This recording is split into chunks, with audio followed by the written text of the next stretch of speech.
আমাকে ছেড়ে দিন প্লিজ, আমাকে ছেড়ে দিন প্লিজ, আপনাদের কাছে আমি হাত জোড় করছি, আমাকে ছেড়ে দিন প্লিজ। ছেড়ে তো তোমাকে দেবই। আমরা এখন কি করবো দুর্গু? আমার মাথা কাজ করছে না রে। তুমি এখন করো না, তুমি এখন করলে হবে না, মাথা ঠান্ডা রাখো প্লিজ। দেখো আমাদের যে করেই হোক মিরপুর থানায় যেতে হবে।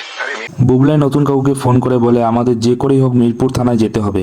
নতুন কাকু বলে আমি কলকাতায় থানায় ফোন করে বলেছি মিরপুর থানায় জানিয়ে দিতে। কিষাণু থানায় এসে বড়বাবুকে বলে আপনি কি জানেন না আজও এখানে ডাকাতি হয়? আমাদের একটা মেয়েকে তুলে নিয়ে গেছে, যত তাড়াতাড়ি সম্ভব আপনারা কিছু একটা ব্যবস্থা করেন। বড়বাবু বলে উপর মহল থেকে ফোন এসেছিল, আমরা লোক পাঠিয়ে দিয়েছি। কিষাণু বলে আপনি এখানে বসে বসে বলছেন লোক পাঠিয়ে দিয়েছি, যে কোনো সময় মেরে ফেলতে পারে ওকে। নতুনদা বড়বাবুকে বলে আমি আপনার নামে কমপ্লেন করব, যদি আপনি থানা থেকে না বেরোন তাহলে আপনি খবর পাবেন কি করে মেয়েটাকে কোথায় নিয়ে গিয়েছে।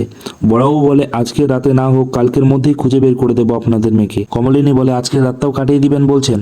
আপনারা কি বুঝতে পারছেন না এই রাতটা আমার মেয়ের উপর দিয়ে কি হতে পারে? কমিশনার বড়বাবুকে ফোন করে বলে আপনি এখনো জাননি কেন? আজ যত তাড়াতাড়ি সম্ভব মেয়েটিকে খুঁজে বার করুন। পরবর্তী পর্বটি দেখতে হলে চ্যানেলটিকে অবশ্যই লাইক এবং সাবস্ক্রাইব করুন।